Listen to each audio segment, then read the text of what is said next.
is up, everyone? Welcome to Ginger Runner Live, episode number 388. Officially up there. Woo! We're almost to 400.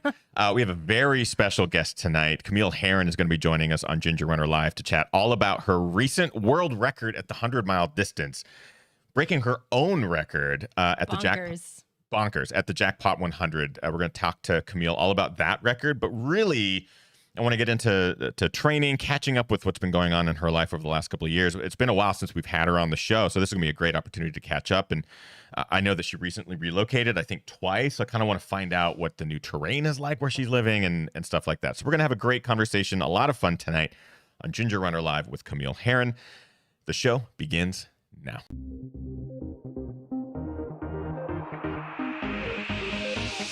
Ginger Runner.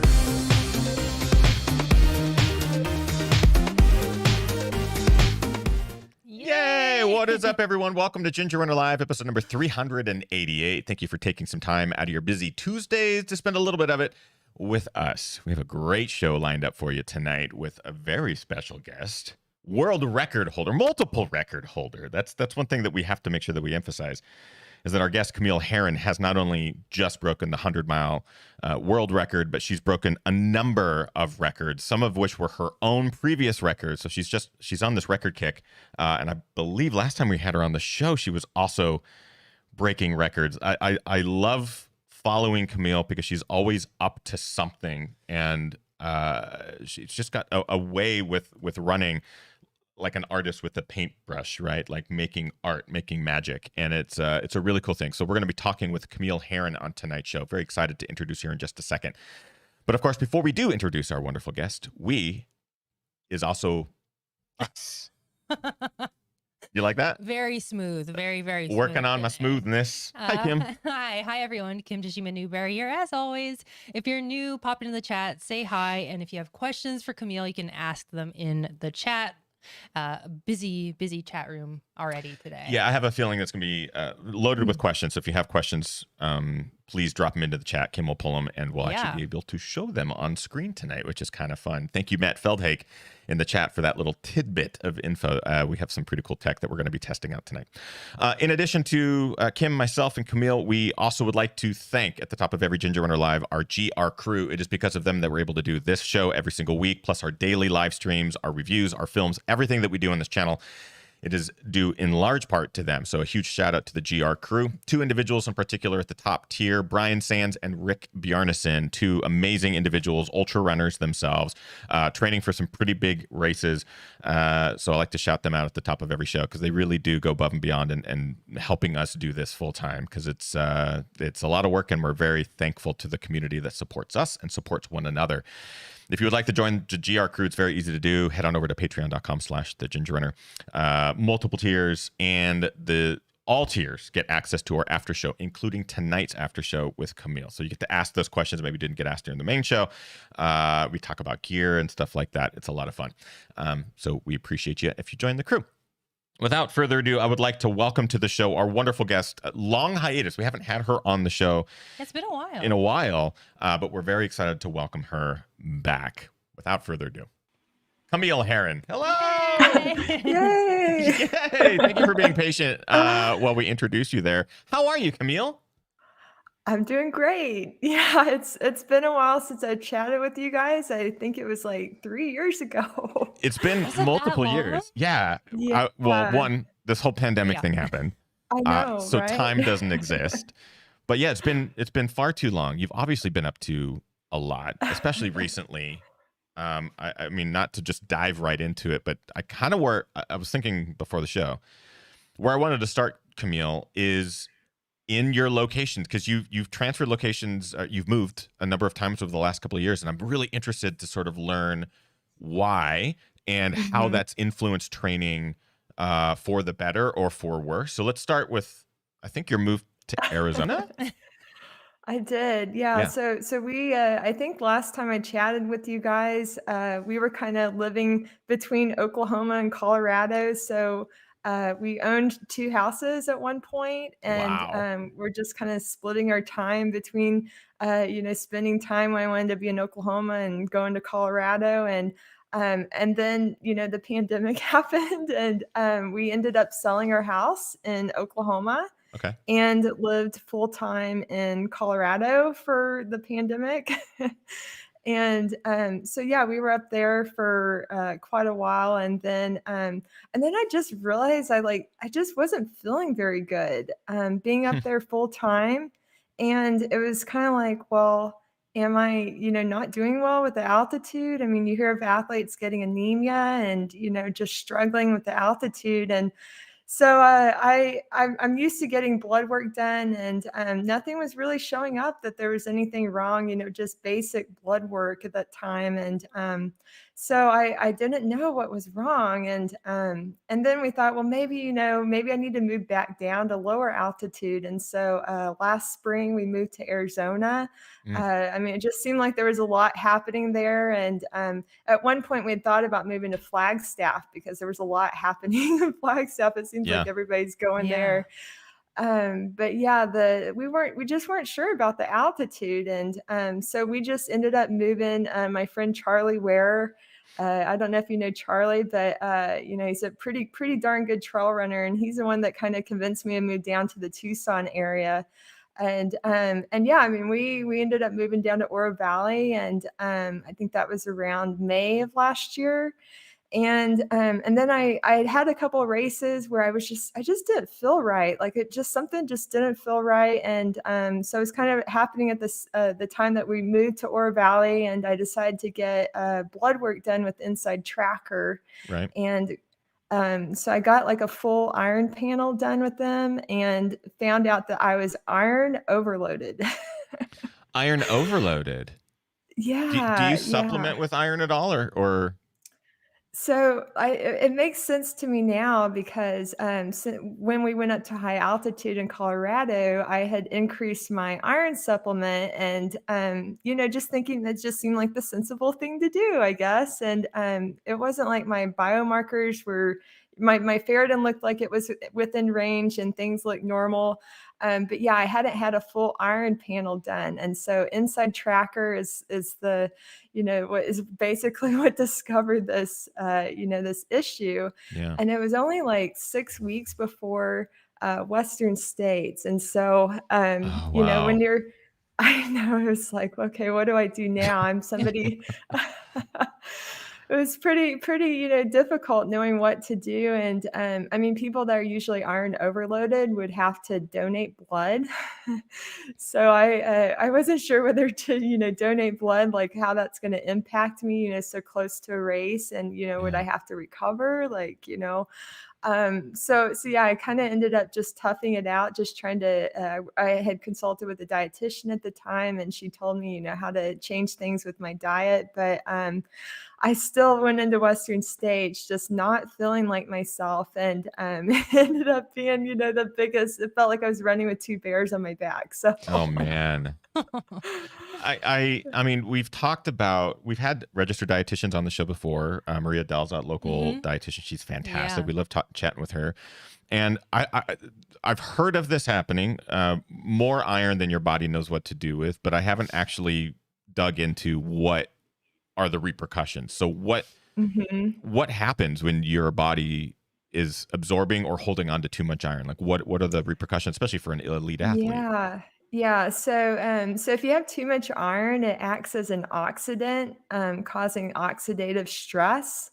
So I felt like I remember starting at Western States, and we're at high altitude and trying to climb up the escarpment, and I felt like I couldn't breathe. Like I just felt like I was going to cough up both lungs, or, I had trouble breathing in the first 25 miles or so of the course. I felt like I wanted to lay down and sleep. Like it was really, really hard. And I'm trying to slow down, thinking, well, maybe I'll just slow down and work through this, and, wait till we drop in altitude. But, I mean, it was I just couldn't breathe, and just wanted to lay down the entire time. And it wasn't until I got to I think it was after I'd taken a nap at the Rucky Chucky for 5 hours.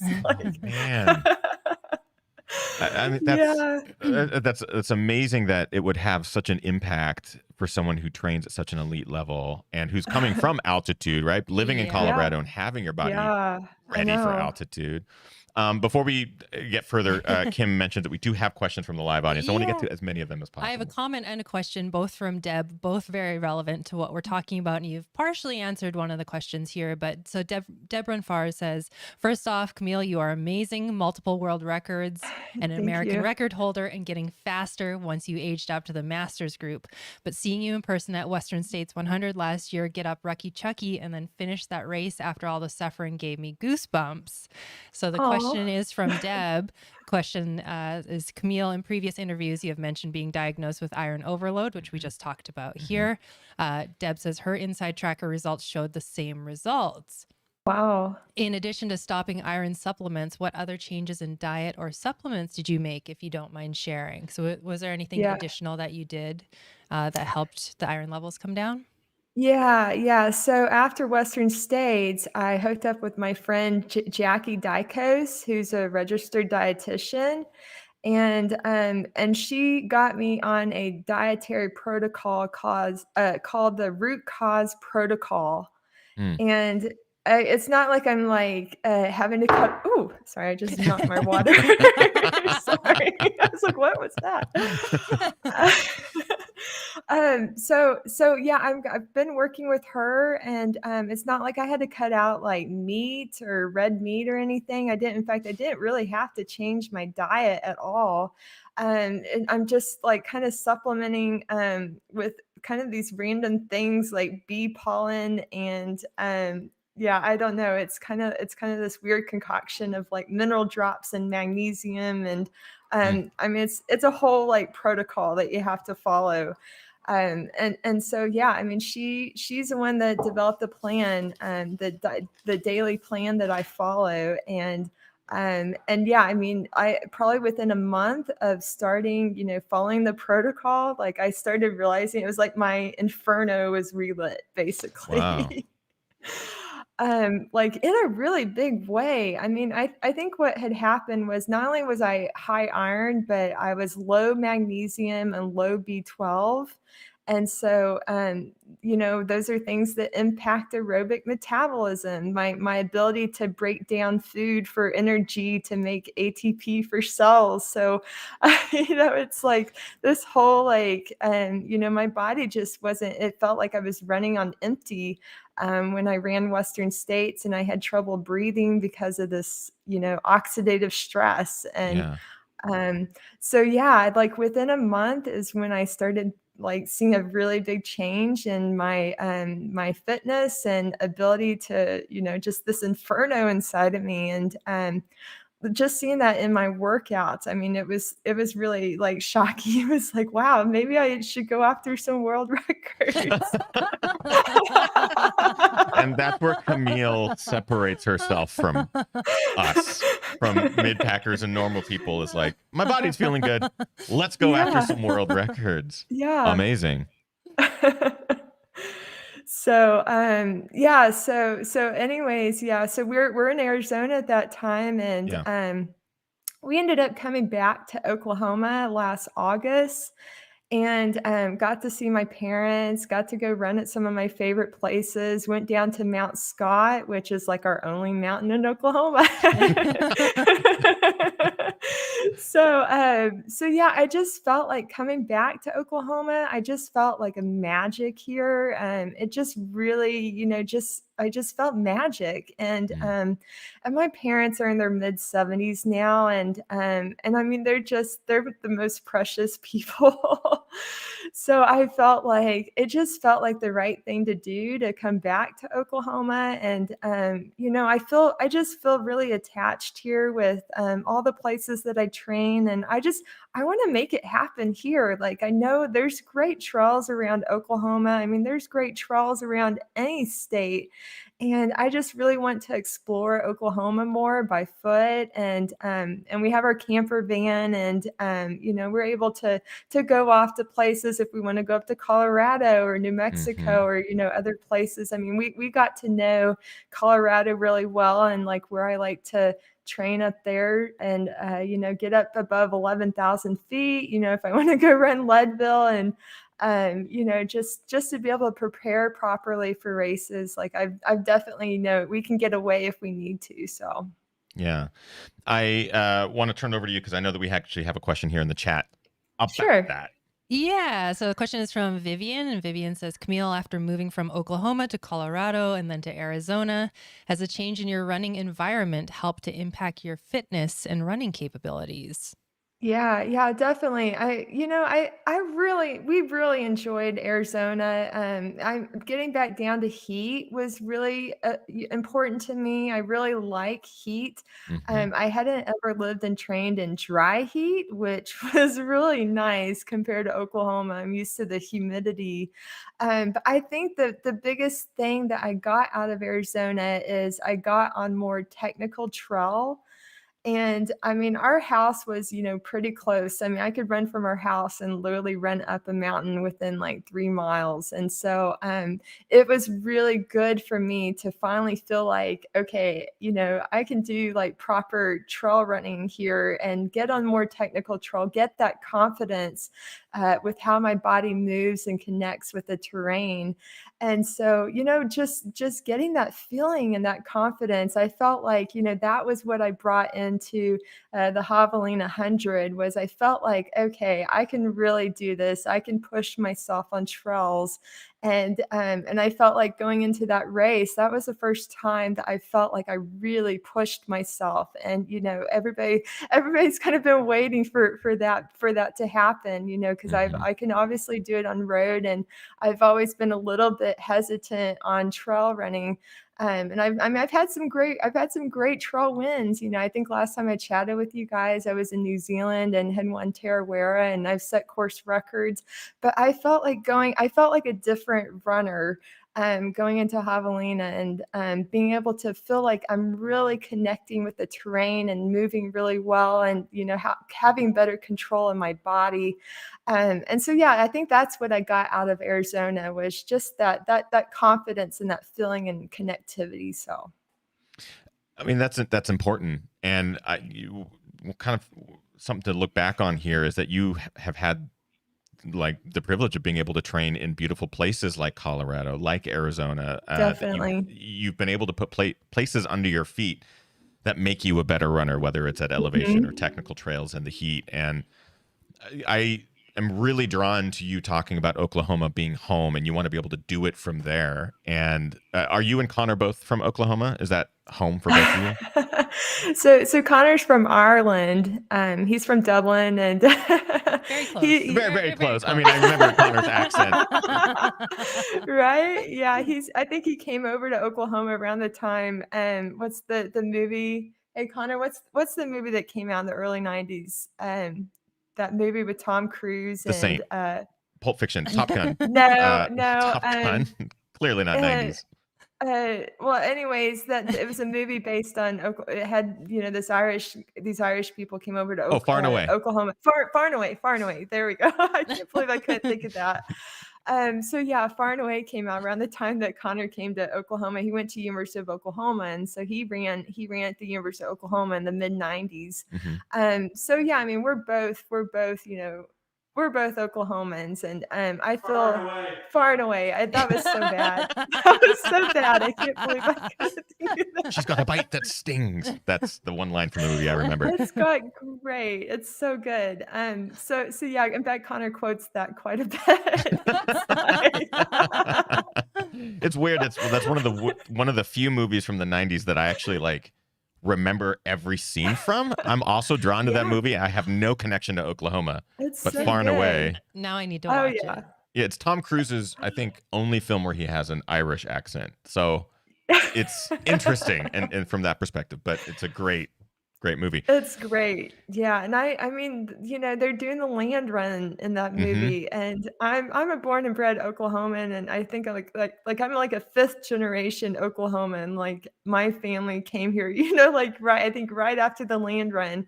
So yeah, I just feel a real attachment to here with my family, and I want to make it happen here. I mean, I had already been making it happen, the first part of my ultra career. and going down to Mount Scott, and there's incredible trails down there that I haven't even seen yet because Yeah. I kind of had what I was comfortable with, and I just want to explore more of Oklahoma by foot. And yeah, that was, I just going back last summer, that's just what I felt. I felt like it was the right place to be. And but yeah, I mean, Arizona was really cool with the saguaros and yeah, just being able to get more on trail and get comfortable with it. So We moved to Washington and back to the Pacific Northwest because it's our home. It's our yeah, We're origin. closer to both sets of our parents here. And I yep, think, I mean, people that are kind of our age are probably starting to feel that pull to want to be closer to your parents and kind of do, hmm, living that life there.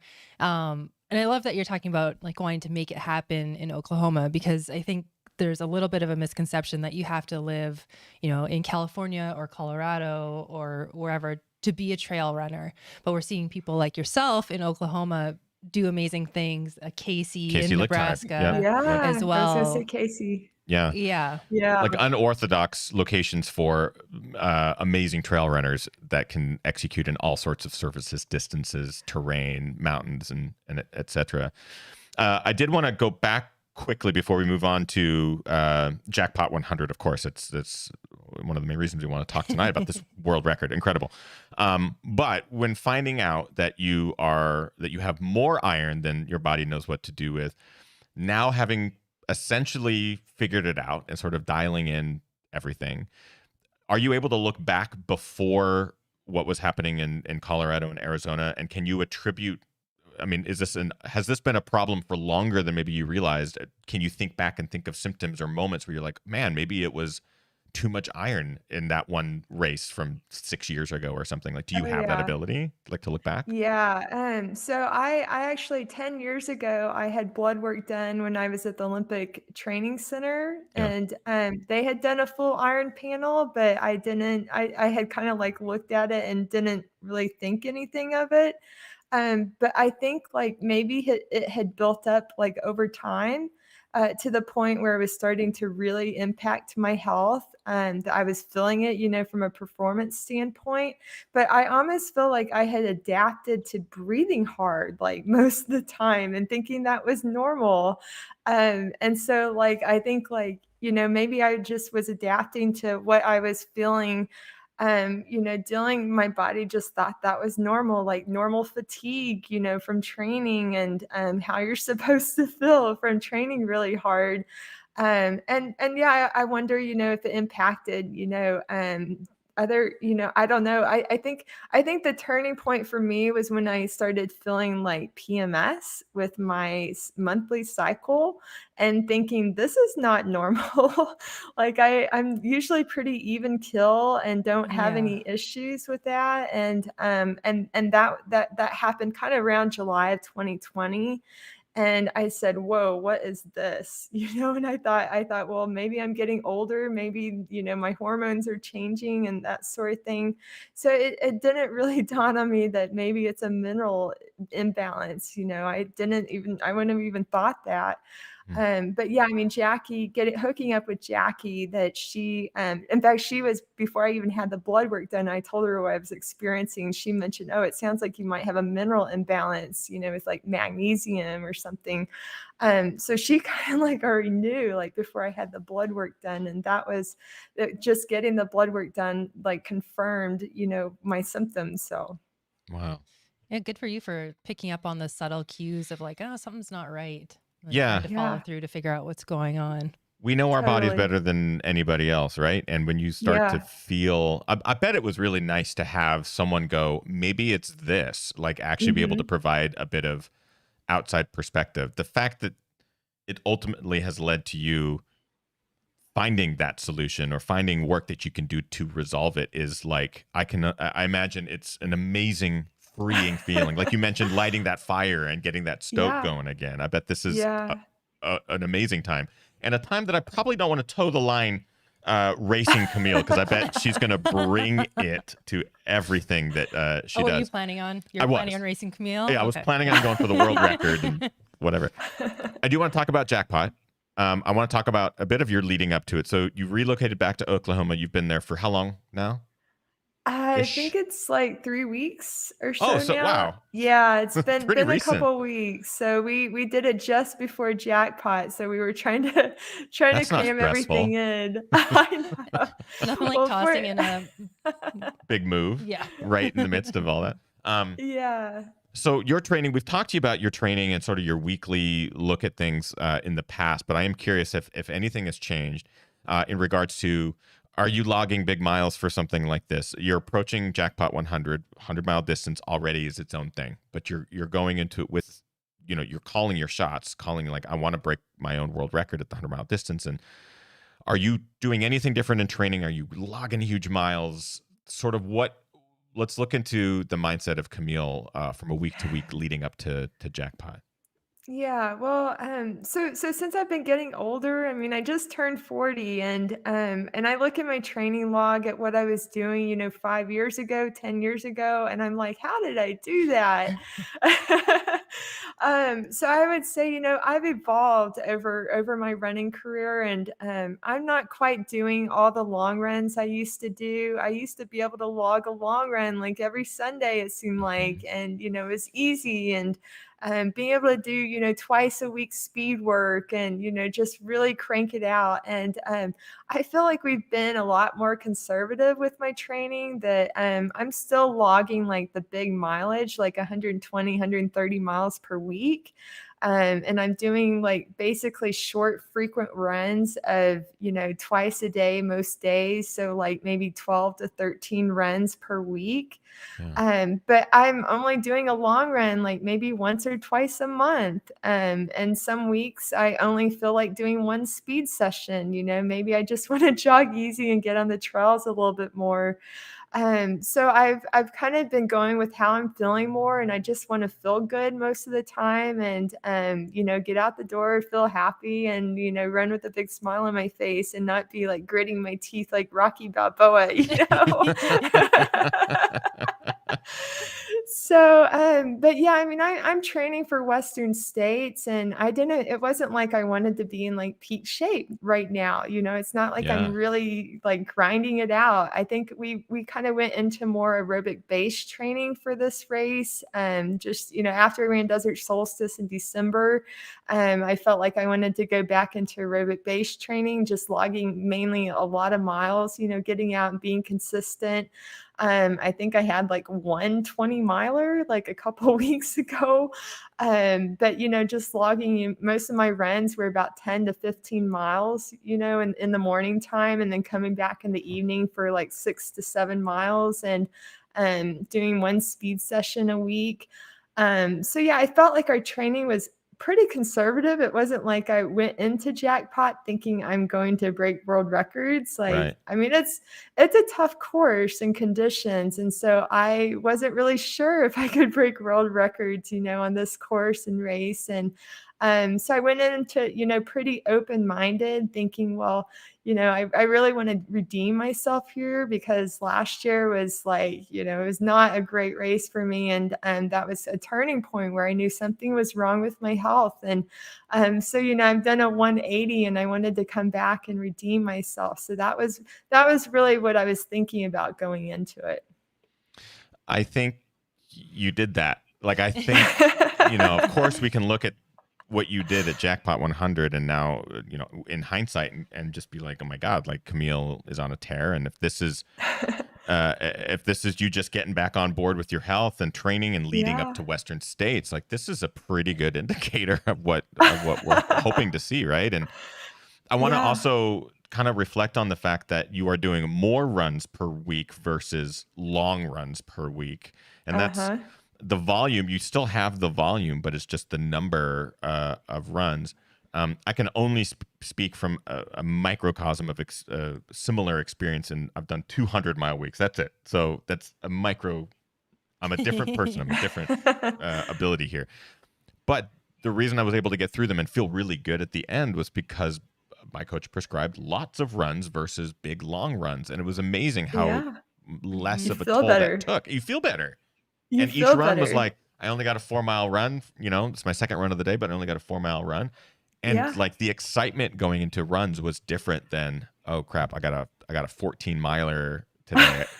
Where am I going to fit it in? And is it going to take me out for tomorrow? And it's different, and I like it. I like Yeah. lots of You little feel runs. good. You Yeah, and do. yeah, absolutely. I mean that's how I trained as a marathoner. I developed Hmm. the way I train is how marathoners train, twice a day, most days of the week. Get out for 10 miles in the morning and 6 or 7 during the evening time. And so I just brought my marathon training approach into ultras and started breaking records. And so I was like, why would I change what works? In fact, I made those mistakes at the beginning of my ultra career when trying to run more mileage, trying to increase my long runs, going out for 30-mile training runs and feeling tired doing that. And so like it was when I shortened things and went back to a marathon training approach that's when I started breaking the records in 2015 and felt better doing it. So yeah, so I've really just stuck with what works and evolved with age. I don't feel like I have to do long runs every Sunday, and if I'm doing an ultra like every 2 months, that's almost like its own long run, So Yeah. Yeah. I can only imagine that Jackpot will be influential in your Western States performance this year. Obviously, 100 miles is a very long distance to go. 12 hours on your feet is also a very long time to be on your feet. But training is training is training. Stress is stress is stress. And so I feel like this has got to be a big step for you in your lead up to Western States. I want to talk about that day. I want to talk about Jackpot, sort of from an aid station to aid station sort of aid station to aid station sort of perspective. I realized it was a 1 point something mile loop, so there's a lot of aid it's a station little access. different. A little Yeah. different. But you and Connor have managed to create a really wonderful system that's worked for you in the past on these types of events. You've done multiple track-based events where you have to kind of get into a zone before you might see Connor regularly, but you have to get into a zone to sort of stay in the zone. How is Jackpot 100 different, or is it? Are you having to, because you're so consistent for so long and you have to be, is your mindset any different? Is your competitive nature any different, specifically to this race? Because I know that you were racing, men and women, and it was a fast day for everybody. I'm just curious how your mindset was. Yeah, so something I've done differently the past 3 races is everybody's gotten used to me going out with the men and really pushing it, and it's like who's gonna die the less, I guess, like. So I've actually been going out more conservative, and it's funny to watch the live stream back at Javelina, and they're like, oh, can she keep this up? She's going out so fast. And I was actually going, I think I was like 7 minutes slower at the first aid station back at Javelina. So I've actually been going out slower, even if it appears that way.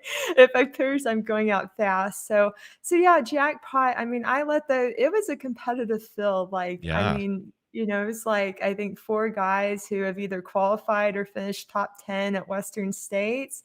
So I kind of looked at it like, okay, maybe I can mix it up with these guys and, maybe they'll come back to me like later in the race. And so yeah, I approached it, to go out a little bit more conservative and run my own race. And the women, you read, about women, coming from behind and running a steadier pace. And so that I've, kind of been working more with my own, woman power, my woman physiology, I guess. So yeah, I went out, obviously, my going out slow is, it appears fast. It appears that I'm going out fast, but I felt like I went out really comfortable and let those men just run, just take off and not worry about them. And just ran my own race. And like I said, I think I was trying to aim for like sub 13 hours. I thought that was a good goal. But I found myself at 50 miles, like I hit it in 6:08. I was like, that's pretty quick. I just hate that when that happens. When I I'm know. like 50 miles, I'm just a hair over 6 setting hours. a record, and it's just sort of like, oh, I guess I could keep trying. So I was really shocked, and my so Connor, I mean Connor's amazing. Like he knows me really well, and he's just letting me run. Like he's not giving me splits or feedback on my pace. Like what I'm on track to run. I didn't know what pace I was going at. I was just going by feel, which was like 75% of max heart rate effort. Mm, Which is like a steady long run effort. So you go and do these kind of gritty long runs sometimes that, are a little bit steady, not super easy. And so that was kind of my mindset that I had, was to feel like I'm running at that steady long run pace. And so it wasn't until about 40 miles in that Connor said, "Hey, you're on target to break the 40 plus, was it the Masters American record, which is 6:09." And so like I kind of got excited when he told me that. I was like, "Whoa, that's a lot quicker than I expected." But yeah, that basically became the springboard of, okay, maybe I have a shot at my world records. So it was pretty exciting. I mean, it was exciting for us too, being able to watch it and being able to see this all play out in real time. Matt Feldhake, who is in the chat, we appreciate you being here, Matt. Matt says the fields were so loaded, Camille won outright and is only the second person to beat Arlen Glick, the Javelina champion, at the 100-mile distance, which, I mean, Camille, that says a lot about your ability and your performance at Jackpot. It was just amazing. You want to get to some of these live questions? Yeah, let's do it. So this is actually another question from Matt as well. And Matt says, how did the firm surface at Jackpot compare to your previous record run at Tunnel Hill in regards to the toll that it took on your body throughout the race? Surface plays a Yeah. huge role here. So I'm curious how that ends up playing out. Yeah, I definitely felt more tired, and I had to work for it. It was much harder. I wouldn't say that, because Tunnel Hill is dirt and this was concrete. I think the biggest challenge was that there was like just over 3,000 feet of elevation change. I think it had like a 35-foot hill, like that you did 85 laps or something like that. Yeah. And I mean that it's just kind of like death by a thousand paper cuts, basically. Like you're like the first, 40 laps are okay, but you really started to feel it like later in the race. And I think between that and just having that concentrated sun on us, the exposed sun Right. on Yeah. us, it was like 30 to 40 degrees cooler when I ran in at Tunnel Hill. It was a lot colder. So yeah, there were just, it was just a lot more stress on me at the Jackpot 100. And I started to feel that like 50 to 70 miles. And Connor had to, change my drinks. We were putting mineral drops in my drinks and taking in more sodium and having to mix up my drinks more. Because I was just feeling tired. I was feeling a little bit tired. It's like, I hit 6:08, at 50 miles, and was feeling pretty good and trying to assess how my body felt. But I definitely felt more tired. And I knew I was going to, if I wanted to break the world records, I was going to have to work for it. And so I kind of went into beast mode. I mean, that's probably the best way to put it. Of just like, I'm going to go to beast mode real quick. BRB. Gotta go crush this real quick. Switch the mode, beast mode. I'm also imagining Camille's beast mode is very nice and polite. And when you pass someone, it's like, hey, you're doing I'm very great. polite. Very Yeah, polite. I'm very polite. Coming from Oklahoma. In fact, somebody I remember I've passed people before and they're like, "You're the most polite runner." But, pardon. I'm like, just that's just my nature. Pardon, excuse me, and so yeah, I'm a polite like competitor, I guess. But yeah, my beast mode, I went into beast mode, and it's after 80 miles is when I started to catch up to Arland. And I mean, he's a very friendly guy. We're definitely friendly competitors with each other. But yeah, I mean, once I caught him, and he looked like he was struggling a bit, like his body, he had a bit of a lean to his body. And my motivation was pretty high. Like, I'm going for my world records. I'm not even really thinking about winning the race outright. I'm just motivated to get those world records, and I mean, I've waited for so long to do that. And so yeah, it was just going into beast mode. You know, those last like 15, 20 miles, like I gotta make this happen. So What's amazing is your beast mode, as polite and as nice as it is, managed to do everything that it needed to do. You crushed your own previous world record, but I say crushed. You beat it. You now have the world record, beating your previous world record of 12 hours, 42 minutes, and 40 seconds at the 100-mile distance. But it's also a slim margin. Like, that's what's crazy about this 100-mile distance and records at this point, is that it's not, oh, I shaved off 20 minutes or an hour. It's like seconds, a handful of seconds, 60 to 90 seconds. And it's incredibly impressive. At what point did you feel like you knew you had it? Or did that not happen until the finish line because it was so slim? Yeah, it was really close. I think I had a 20-second cushion with 3 laps to go.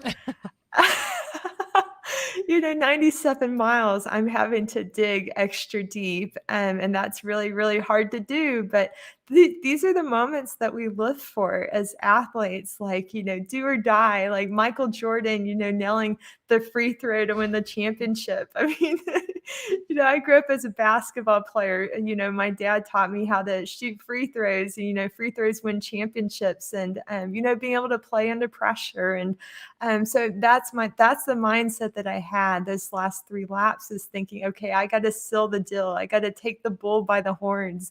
And it's so fun now that, we had Steep Life Media there streaming it, and to watch the video of it. Cause I mean, you see me like, shift gears. I go into like beast mode number 3,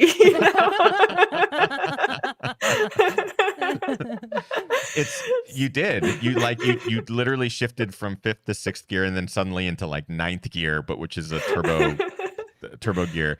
You shaved an additional minute and 29 seconds off that 12:42.40. Yeah. So 12:41.11 is the new world record. Managing to shave off a minute 29 in those 3 laps. You were 20 seconds up.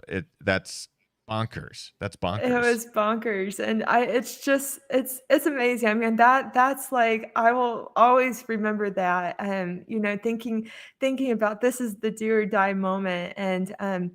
And I actually, Kira Diamato, who set the women's American record for the marathon a few weeks ago, I thought of her those last laps. I remember picturing in my head, like thinking, because she had a really close margin, and she had to go into beast mode to seal the deal on the American record. And being a track runner, I know she has a track background and I have a track background, and it's like all those cues that you think about as a track runner, drive your arms, lift your knees, all those things that I've, have been driven into me, going back to high school, that I thought about that. I just imagined, Kira having to, shift gears, and yeah, I mean, that was kind of the mindset that I had, to get through and to make it happen.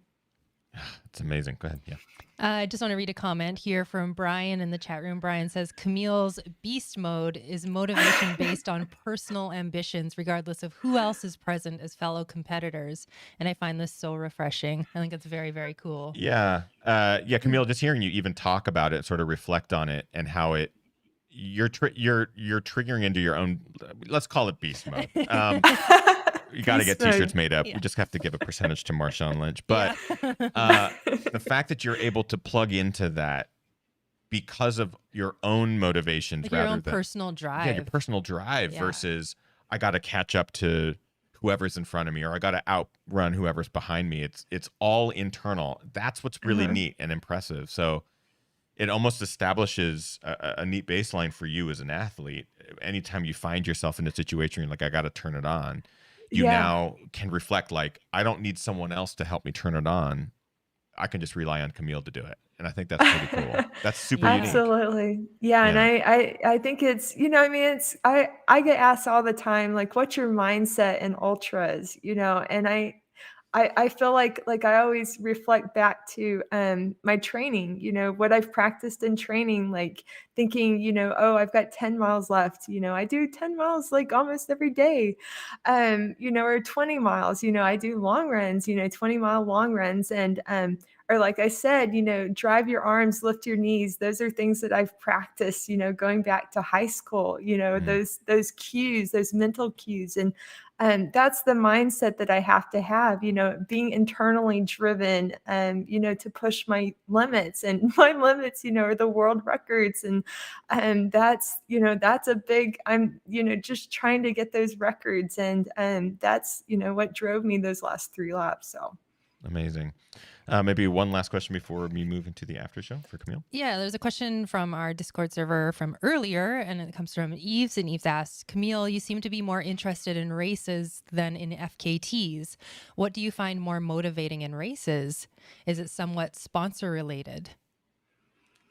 Yeah, I mean, the FKT sound really cool. I'd love to go do the Grand Canyon and rim to rim to rim to rim, or it's got a couple of rims. As many rims as you want. There's a couple of rims. Yeah, I've thought about doing. I see like FKTs as being something I do later in my career, and that right now, being in my prime, my competitive prime, that I might as well be racing the best competition in the world, the best courses, and the toughest records. So I mean, I'm, as far as my human potential, I've got to make the most of, where I'm at in my career right now, which I'm able to break world records. So yeah, when I think about what I want to do in the future, I would say that FKTs is something that I would do later. When I feel like I've done everything, as a competitive athlete. And but yeah, obviously I've got great sponsor support from I think last time I've changed sponsors since I chatted with y'all, but I'm sponsored by Hoka now, and I mean, they support me for everything, whether road, track, trail, all the most competitive races around the world. And I mean, they support me for FKTs as well. So yeah, I definitely, whatever I want to do, they're going to support me on it. I think that's excellent because, looking back at this last weekend, seeing Jackpot 100, your performance and how well you did, and how this is actually training for things further down the road. Like, this is obviously, for many, this would be a career defining moment. Setting a world record at the 100-mile distance is like legacy status. And to know that it is just, I don't want to say it's just a training run, but it was build, right? It was a part of your build for additional events and mountain events and stuff this year. This is an exciting time to be a fan of the sport, to be an ultra runner. And Camille, it is an honor to have you on the show and to chat with you about not just Jackpot, but what you have in store for all of us. And I just want to quickly add, it's also like an exciting time, like for me to be a 40-year-old woman and be sitting here interviewing you, a 40-year-old woman, and hearing you say like, I'm just getting into my competitive prime right now. And I think that's a really important, like, underlying story for people as well. I find it, I mean, I follow women's running probably a little bit deeper than men's running, but it's very exciting to see women just continue to get better and better and better. Like, you don't have to be 20 years old. No. So it's a exciting time to be a fan of you, a fan of ultra running. Yeah. Keep waving that flag, Camille. Thank you. I think it's just, again, opening doors and inspiring a new generation of runners that get into the sport. And Eric Paramondon here in the chat, we appreciate your comments, Eric, always. Camille is to roads, flats, as Courtney is to the trail runs, both inspiring. What a great time to be a runner. And I mean, this again sort of goes in with I'm just excited to see what Camille does this year, no matter what, because it's going to be trails, it's going to be mountains, it's going to be roads, it's going to be all of it. Camille, keep on inspiring. This is such a cool conversation, and I'm so stoked for you and what you were able to do. I want to give you the opportunity, of course, for people who are watching live. Where can people follow you, continue to follow your adventures, and find out more information about like Instagram and different social media places like that where they can follow you? Let them know here. Yeah, I mean, I'm on pretty much all the social media platforms. I even have a TikTok account, but I'm not really doing that. It's a bit over my head. But yeah, I'm at Run Camille on Instagram and Facebook and Twitter. Yeah, I'm, the three main platforms I'm on there. But yeah, I mean, I love sharing my journey and all the highs and the lows of being an athlete. That I want people to see the work that goes into it. That's really important to me, that they get to know me, as a human as well, not just as an athlete. I love my tacos and beer, and but yeah, it's really cool that I can inspire other people and connect, and they realize that I'm, even with this extraordinary ability, that I'm still, a pretty normal human. I love going to races and meeting people. And when I was at the Jackpot 100, I dropped a gel during the race accidentally and went back to get it. And a lady's like, "Oh, don't worry about it." And she's like, "I'll get it." And she came up to me after the race, and I autographed it. She had me autograph it for her. That's so cool. Excellent. I hope she doesn't have to use that gel at some point in the future. Like, I don't know whether to open or save it. But she laughs. She's like, "I saved you 2 seconds." So yeah, it's really cool, that when I go to races, like, I mean, we think of it as athletes, like we're going for our own, I've obviously going for my own personal goals, but it's so much bigger than that. It's just so much bigger that, what I'm able to do with my talent, being able to connect with people and inspire them. You inspire And me, so Camille. I inspire Connor. Connor says I inspire him. I mean, Connor's just as much, he's been with me we've been together for 21 years. It's really incredible that he's seen the transformation of me as an athlete. When he met me, I wasn't even running. We met at a jazz festival, and yeah, when the tables turned that he started coaching me, I mean, it's been quite the evolution as an athlete. So, well, as fans of the sport and fans of you, Camille, it's excellent to continue to just be inspired, and thank you for what you're doing. I also want to recognize the fact that both ESPN and the New York Times highlighted Camille's Jackpot 100 performance, the world record at the 100-mile distance. It's really funny as an ultra runner reading those, especially like ESPN sharing that amazing feat on Instagram or on Twitter, and reading the comments. 90% of them are, "Who runs 100 miles?" Like it's not just the fact that she did this amazing thing, but it's also people just like, this is a thing. And as a fan of the sport, it's like, yeah, man, you got to get into it. Great It's super exposure. awesome. Yeah. It's great exposure for the sport. So, yeah, absolutely. Yeah, I mean, I wish I discovered it sooner. It's incredible. I did, being the marathon's kind of the more mainstream thing to do, and I did that for 10 years, and then everybody's like, "Hey, you got to go do trail running and ultra running." And so yeah, I mean, I wish I discovered it sooner, because it is so much fun. I mean, it's fun with what my legs can do, being able to go up mountains and, across, I could go across America, going for FKTs, and yeah, I mean, it's just incredible what our legs can do, that, it's not just about running around the streets of, New York City running a marathon, that, we can cross landscapes with our legs, and or go extremely long distances really fast, at the Jackpot 100. So for me as an athlete, it's really fun to be able to be versatile and to do, any distance or surface. And yeah, I mean, I'm looking forward to training for Western States now, and, getting really dialed in for that. So that's going to be super fun to follow. Again, Camille Herron, our wonderful guest tonight, the same world record holder, but beating new record from the previous world record holder. Just incredible. 12 hours, 41 minutes, and 11 seconds for the 100-mile distance. Thank you so much for joining us on tonight's show, Camille. Thank you. We appreciate you very much. Yeah, it's great to catch up with you all. You too. We are going to move right into our after show with Camille Herron. So if you have any additional questions and you would like to ask directly of her, I know that we have some questions about shoes and gear and whether she used a carbon plated shoe. I know in my head what shoe she wore because I saw the pictures. There's lots of pictures. And of course, my eyes go straight to the shoes. You can join our after show. We'll chat about gear and food and nutrition and stuff like that there. Head on over to patreon.com/thegingerrunner and you can join our GR crew with some amazing perks, including tonight's after show and every other after show that we've ever done in the past. But before we go to our after show, we'd like to recognize members of the community who go above and beyond. We call it our GR crew member of the week. Kim, who is this week's GR crew member?